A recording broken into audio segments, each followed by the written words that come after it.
Bonjour, on se retrouve aujourd'hui pour la question du lundi. Alors, j'ai retiré les questions qu'on avait eues récemment, enfin, si je les ai toutes eues, j'avais la flemme pour tout vous dire, de tout regarder, hein. Puis je voulais pas les relire parce que j'avais pas envie de les garder en tête et de pouvoir y réfléchir d'une manière peut-être involontaire aussi, j'avais vraiment envie que ce soit spontané. Donc voilà. J'espère que vous avez passé une belle semaine dernière, un bon week-end, hein, parce que on a eu un long week-end. Bon, moi j'ai travaillé vendredi, avec plaisir, mais on a eu un long week-end et mon mari recommence là, la semaine prochaine, il me semble. Donc voilà, hein. Et du coup, c'est vrai que j'espère que vous avez bien profité et que comme il a fait beau et que là, on n'est pas encore lundi, hein, je tourne avant, mais j'ai vu à la météo que la semaine qui arrive chez nous, on allait payer notre beau temps. Mais comme à chaque fois, en fait, je sens, je sais pas, hein, mais je me dis, je pars pas en vacances, comme par hasard, il va y avoir un été pourri. Ah, je veux pas porter la poisse, hein, je vous assure que je veux pas porter la poisse. J'ai envie d'avoir un bel été. Mais je me dis quand même, juin quoi. Hein, juin, là. Alors, si l'été nous entend, s'il te plaît, ramène tes fesses par ici, parce que ça commence à bien faire, hein. S'il te plaît, voilà. Bon, je vais pas remettre en question le changement climatique parce que ce n'est pas du réchauffement forcément climatique, c'est du changement climatique. Ça se réchauffe, mais ça change aussi, ça mute. On peut avoir de la flotte au plein mois d'août, hein, voilà. C'est comme ça. Et c'est de notre faute, donc on assume.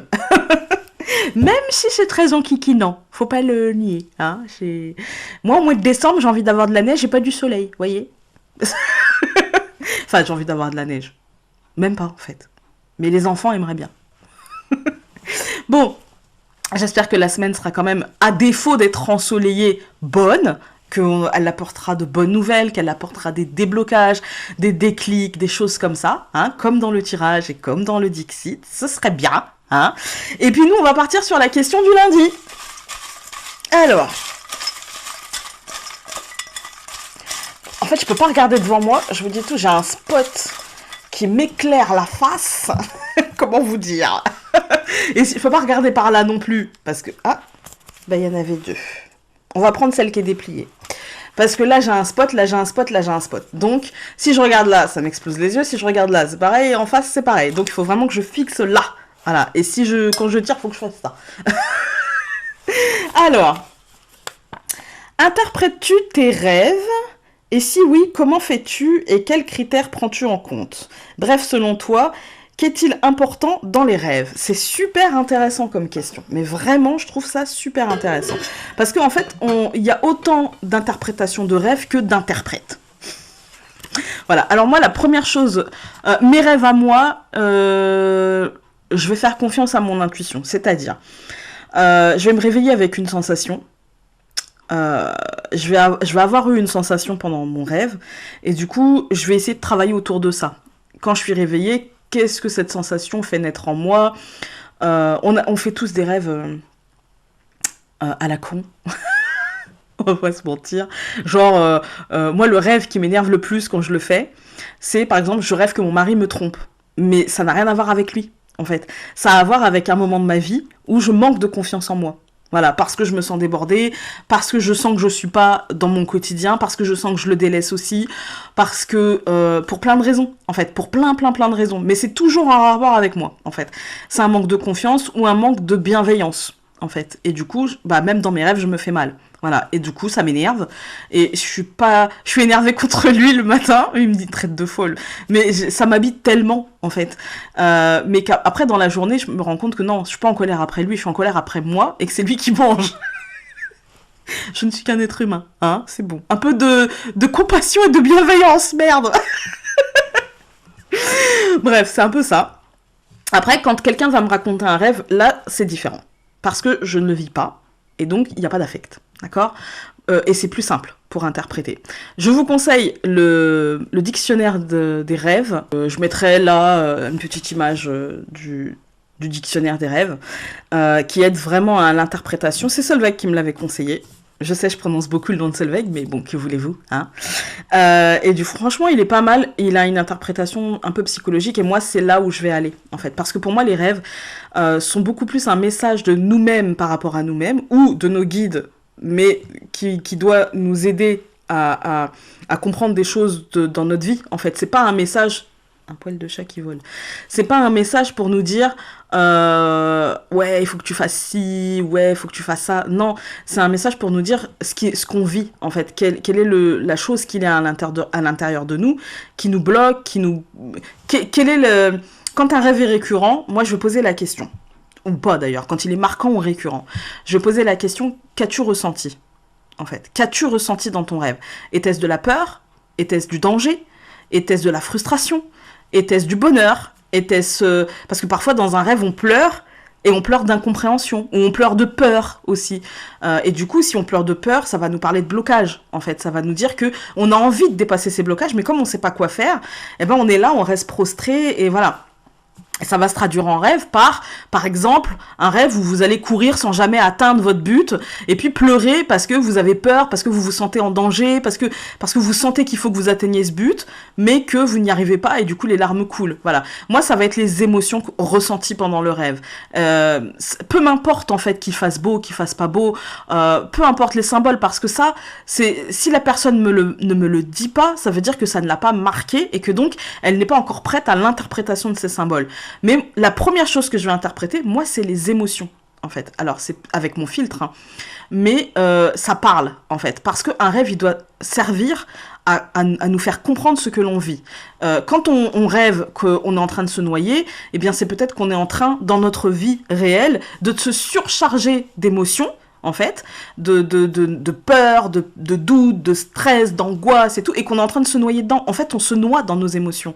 Par contre, quand on rêve qu'on nage et que on n'est pas fatigué, mais qu'on n'atteint jamais l'autre rive, c'est peut-être qu'on reste à la surface de nos émotions. Vous voyez la notion, voilà.